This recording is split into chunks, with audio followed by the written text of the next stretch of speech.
Hello everyone. पिछली video में हम लोगों ने डीपीएसपी का वन शॉट ख़त्म किया था। डीपीएसपी से रिलेटेड जितने भी प्रीवियस ईयर क्वेश्चन थे उसको भी देख लिया था। आज की वीडियो में हम लोग वन शॉट में फंडामेंटल ड्यूटीज़ को ख़त्म करेंगे। तो फंडामेंटल ड्यूटीज़ जो हैं उसको समझने से पहले हम लोग फटाफट ये देखते हैं कि हम लोगों ने पिछले टॉपिक में ये देखा था फंडामेंटल राइट्स होते क्या हैं, पहली चीज़, और राइट्स और ड्यूटीज़ का क्या रिलेशन होता है।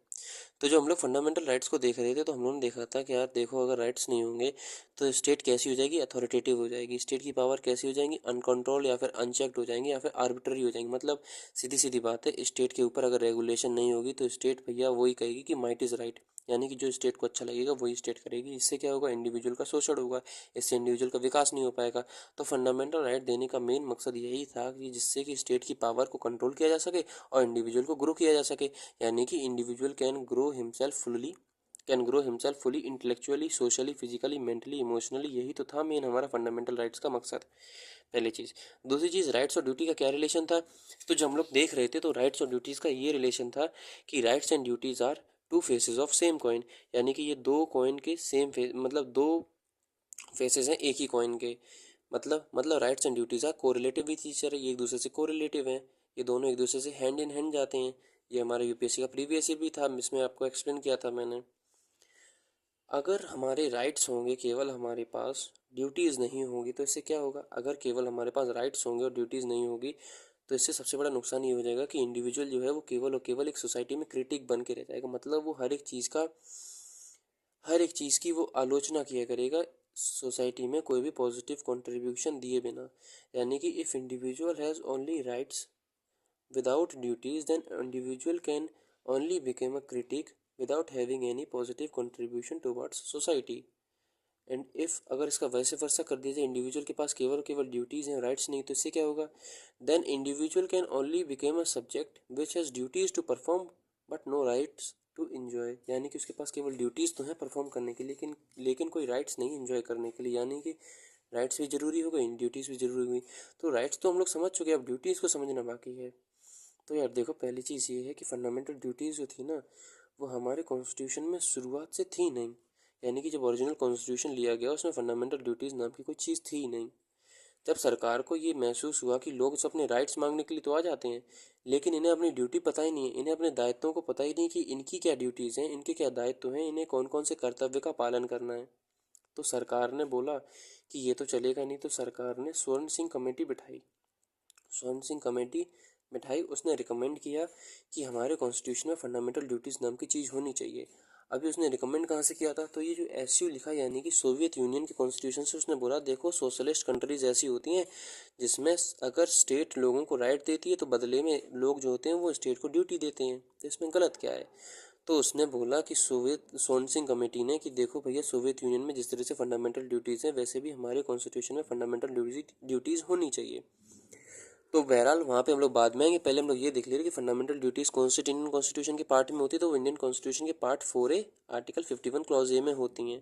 हम लोग देख चुके हैं इंडियन कॉन्स्टिट्यूशन का जो पार्ट 1 है वो यूनियन और टेरिटरी की बात करता है, part 2 citizenship, part 3 fundamental right, part 4 DPSP, part 4A fundamental duties. जो कि इंडियन कॉन्स्टिट्यूशन का कौन सा आर्टिकल है, आर्टिकल 51 क्लॉज ए। आर्टिकल 50 कौन सा था, आर्टिकल जो 51 था वो हमारा डीपीएसपी था। आर्टिकल 51 क्लॉज ए हमारा फंडामेंटल ड्यूटी है, पहली चीज़। दूसरी चीज़, मैंने अभी बताया आपको कि स्वर्ण सिंह कमेटी ने रिकमेंड किया था कि हमारे कॉन्स्टिट्यूशन में फंडामेंटल ड्यूटीज़ होनी चाहिए। कितनी, स्वर्ण सिंह कमेटी ने केवल केवल 8 फंडामेंटल ड्यूटीज़ की बात कही। सरकार को अच्छी बात लगी तो सरकार ने बोला 8 नहीं, हम 10 लेंगे। तो सरकार ने इंडियन कॉन्स्टिट्यूशन की तो सरकार ने क्या किया, 42 कॉन्स्टिट्यूशनल अमेंडमेंट एक्ट लाई 1976 में, जिसके तहत हमारी फंडामेंटल ड्यूटीज़ को जोड़ा गया। कितनी, 10। देखो यार, कॉन्स्टिट्यूशनल अमेंडमेंट एक्ट वो एक्ट होता है जिसके द्वारा हम लोग कॉन्स्टिट्यूशन में सुधार करते हैं, संशोधन करते हैं, जिससे कोई नई चीज़ को बढ़ाते हैं यानी कि ऐड करते हैं, घटाते हैं यानी कि हटाते हैं, उसको रिपेल करते हैं, या फिर कोई चीज़ सब्ट्रैक्ट करते हैं। अभी इतना ही समझो कॉन्स्टिट्यूशनल अमेंडमेंट एक्ट क्या होता है।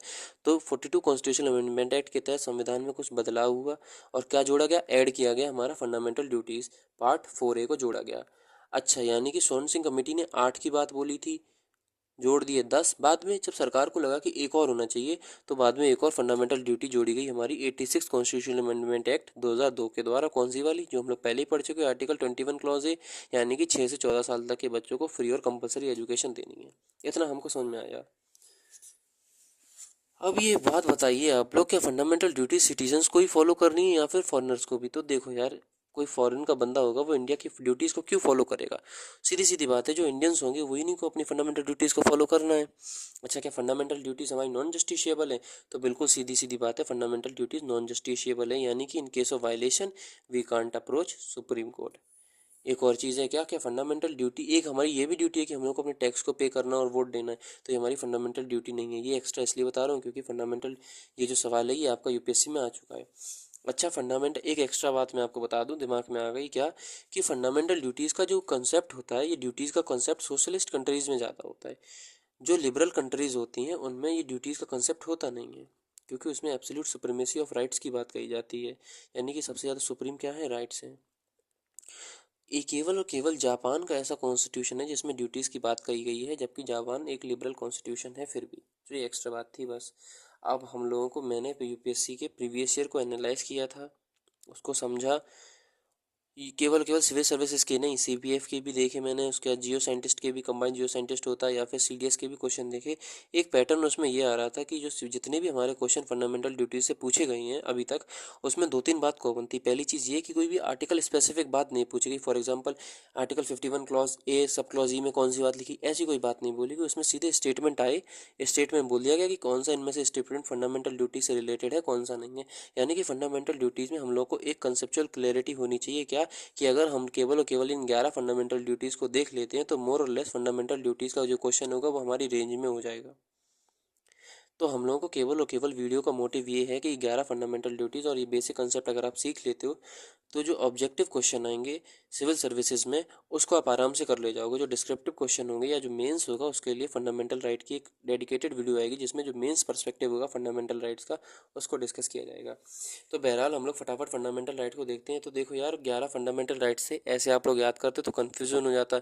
तो मैंने बार बार पढ़ा उसको, तो एक पैटर्न ऑब्जर्व आया मेरे सामने, क्या, कि अगर आप ये ट्रिक याद करते हो तो आपको fundamental right automatically, fundamental duties automatically याद हो जाएंगी। For example, RCU, DPSP, DPSP, 4 और 4 8 और 3 11, 11 ही होती है हमारी फंडामेंटल ड्यूटीज़। तो क्या था हमारा ट्रिक, आरसीयू, डीपीएसपी, डीपीएसपी। अब एक एक को देखते हैं। आर से होता है रेस्पेक्ट। अब यार इनके अंदर का कंटेंट जितना मैंने लिखा है उतना ही आपको लिखना है। देखो यार, बुक में बहुत लंबी चौड़ी लाइनें लिखी हैं और लाइनों को पढ़ने का कोई मतलब नहीं है, क्योंकि अगर उन्हीं लाइनों को आप अपनी किताब में लिख दोगे या कॉपी में लिख दोगे तो उससे फ़ायदा क्या है? वो आपने नोट्स थोड़ी ना बनाया, आपने दूसरी किताब लिख दी। जो मैंने यहाँ पे लिखा है उतना ही आपको लिखना है, क्योंकि मैंने सारे कीवर्ड्स लिखे हैं। अभी अगर आपको भरोसा नहीं हो तो अगली वीडियो में आप जब प्रीवियस ईयर देखना तो देखना, जितने भी कीवर्ड्स हैं उन्हीं कीवर्ड्स को हम लोग क्वेश्चन में पकड़ेंगे। अगर वो कीवर्ड्स मिल जाते तो हम लोग वही टिक करेंगे, आगे बढ़ेंगे। हम लोगों को फालतू में लंबे चौड़े नोट्स नहीं बनाने हैं। एक पेज एक चैप्टर, बात खत्म। ये छोटे मोटे चैप्टर है, फॉर एग्जांपल शेड्यूल वगैरह, ये शेड्यूल हो गए, फंडामेंटल ड्यूटीज़ हो गई, या फिर हमारे डीपीएसपी हो गई। बहुत छोटा टॉपिक होता है, आराम से याद हो जाता है, लेकिन इसके क्वेश्चन का स्कोप बहुत ज़्यादा होता है। तो ऐसे टॉपिक जो है इसको छोड़ना नहीं है बिल्कुल। तो हमारी ट्रिक क्या थी, आरजीयू, डीपीएसपी, डीपीएसपी। तो आर से क्या होता है, रिस्पेक्ट, यानी कि हमें कॉन्स्टिट्यूशन के आइडियल्स को, इंस्टीट्यूशन को, नेशनल फ्लैग को, नेशनल एंथम को क्या करना है, रिस्पेक्ट करना है। आर से रिस्पेक्ट। सी से क्या है, चेरिश। चेरिश मतलब होता है, आप एक तरह से याद रख सकते हो, चेरिश का मतलब होता है संजोना, संजो के रखना, यानी कि संभाल कर रखना। किसको संभाल कर रखना है, जो नोबल आइडियल्स थे, जिसने हमारी फ्रीडम स्ट्रगल को फॉलो किया था, जो फ्रीडम स्ट्रगल के जो आइडियाज़ थे उसको हम लोगों को संजो के रखना है, चेरिश करना है उन्हें। ये हमारे कौन। अच्छा देखो, आप एक चीज़ ऑब्जर्व करना, 51 ए सब में लिखा 51 ए 51 ए 51 ए 51 ए। तो 51 ए का ये लॉजिक है कि 51 ए जो था हमारा फंडामेंटल ड्यूटी है, यानी कि फंडामेंटल ड्यूटी में पहली ड्यूटी कौन सी है, ए, फिर दूसरी ड्यूटी, तीसरी ड्यूटी, चौथी ड्यूटी, पांचवी ड्यूटी, ऐसी सारी ड्यूटीज़ हैं, ABCDEFGHIJK, जब तक हमारे 11 अल्फ़ाबेट ना हो जाएं। अच्छा जी, ये तो हम लोगों ने देख लिया। अब आपको क्या याद रखना है, अब आपको ये याद रखना है क्या, कि कौन से आर, कौन सी चीज़ से क्या हो रहा है। देखो, आर से रिस्पेक्ट, सी से चेरिश, यू से अपोलॉजी, जो मैंने 1 2 3 लिखी है, इसका ये मतलब है कि जो पहली हमारी ड्यूटी, यानी कि ए का मतलब, वन का मतलब क्या हो गया, ए, यानी कि 51 clause A sub clause A, 51 clause A sub clause B, 51 clause A sub clause C, similarly D, E. अब ये 10 है, यानी कि 10 से कौन सा हो गया, सब क्लॉज जे। अब मैंने इसलिए लिखा क्योंकि अगर ऐसे नहीं लिखते तो जो बुक में पैटर्न लिखा उससे हो जाता, उससे हम लोग को याद करने में बहुत मुश्किल हो जाती है, इसलिए मैंने ट्रिक बनाई। और ट्रिक के साथ मैंने ये भी बता दी कि अगर फॉर एग्जांपल ये पी है तो ये 5वें नंबर वाली हमारी ड्यूटी है जो कि प्रमोट की बात करती है। अगर ये एस है, डीपीएसपी के बाद एस है, तो ये 10वें नंबर की ड्यूटी है जो कि एक्सीलेंस की बात करती है, कि हम लोग को एक्सीलेंस लेना है। तो बहरहाल आप ये बात समझ गए कि ट्रिक है और ट्रिक के साथ में नंबर लिखे कि इस नंबर में कौन सी फंडामेंटल ड्यूटी किस नंबर की है। अब ट्रिक बताना आपको आसान होगा। तो पहली हमारी आर से रिस्पेक्ट हो रही है, यानी कि हमें कॉन्स्टिट्यूशन को रिस्पेक्ट करना, उसके आइडियाज़ को, इंस्टीट्यूशन को, नेशनल फ्लैग और नेशनल सिंबल को। इसमें मैं आपको फटाफट बता दे रहा हूँ, याद तो आपको खुद ही करना है, इसमें समझाने वाली बात कोई है नहीं। सी से क्या है हमारा चेरिश, चेरिश यानी कि हमें संजो कर रखना कैसे, जो हमारी इंडियन कॉन्स्टिट्यूशन के फ्रीडम स्ट्रगल की जो आइडियल्स हैं उनको। अब 2 लिखा यानी कि इसका मतलब क्या हो गया, article 51 clause A sub clause B. 3 लिखा इसका मतलब सब क्लॉज सी। अब अपहोल्ड हमें करना है, अपहोल्ड मतलब क्या होता है, अपहोल्ड मतलब होता है कायम रखना हमें कैसे, इंडिया की सोवेरेनिटी, यूनिटी और इंटीग्रिटी को।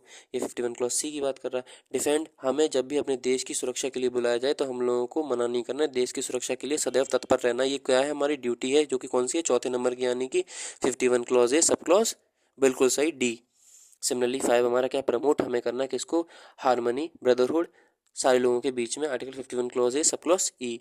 अब एस से क्या हो जाएगा, स्ट्राइव फॉर एक्सीलेंस, यानी कि हमें हमेशा बेहतर के लिए और मेहनत करनी, हमें बेहतर करना हर एक एक्टिविटी में, जिससे कि हमारी जो राष्ट्रीय प्रोग्रेस है, राष्ट्रीय जो ग्रोथ है वो इंश्योर हो सके, राष्ट्रीय डेवलपमेंट इंश्योर हो सके। फिर पी क्या है, अब पी 11 यानी कि क्या हो गया हमारा, आर्टिकल 51 क्लॉज ए। और फिर 11 से कौन सा होता है हमारा, तो 11 से जो हमारी ड्यूटी होती है वो 11 नंबर वाली भी होती है हमारी, article 51 clause A sub clause के। अगला हमारा, अच्छा 11 किसकी बात करता है, अपॉर्चुनिटीज़ की बात करता है, वही सेम 6 से 14 साल तक के बच्चों के लिए। अब ये डी का मतलब क्या होगा, 8 का मतलब क्या होगा, आर्टिकल 51 क्लॉज है sub clause H.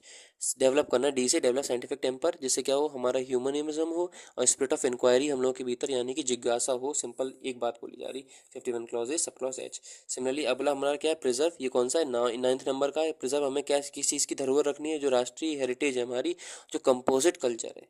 Composite culture का मतलब क्या है, कंपोजिट कल्चर का मतलब ये हो गया कि इंडिया में, इंडिया की यही स्पेशलिटी है क्या, इंडिया में यूनिटी इन डाइवर्सिटी की बात होती है, यानी कि सभी लोग अलग अलग हैं फिर भी सब लोग एक हैं। इंडिया में कंपोजिट कल्चर की बात हो रही है, यानी कि आपका भी कल्चर श्रेष्ठ है, मेरे भी कल्चर श्रेष्ठ है, और हम सभी लोगों के कल्चर की क्या करनी है, प्रोटेक्शन करनी, सभी लोगों के कल्चर को बढ़ावा देना है, सभी लोगों के कल्चर को प्रमोट करना है, प्रिजर्व करना है। अगला हमारा क्या है, safe guard public property, public property को हमें बचा के रखना है। ये हमारा क्या है, 6वें नंबर का, यानी कि article 51 clause A sub clause F. अगला हमारा क्या है, पी, ये 7वें नंबर का है। ये कौन सी हो जाएगी, article 51 sub clause A sub clause जी। ये प्रोटेक्ट करना हमें नेचुरल एनवायरनमेंट, जिसमें फॉरेस्ट आए, लेक्स आए और वाइल्ड लाइफ आई। उम्मीद करता हूँ यार डीपीएसपी आपको समझ में आ गया होगा, बेसिक कंसेप्ट सारी ट्रिक समझ में आ गई होगी। क्या था हमारा आरसीयू डीपीएसपी। आप लोग इसको 2-3 बार पढ़ोगे, आपको उम्मीद है कि याद हो जाएगा। अगली वीडियो में हम लोग डीपीएसपी के वन शॉट में सारे फंडा जितने भी इसके प्रीवियस ईयर आए यूपीएससी के द्वारा, उन सबको खत्म कर देंगे। टिल देन, जय हिंद, जय भारत।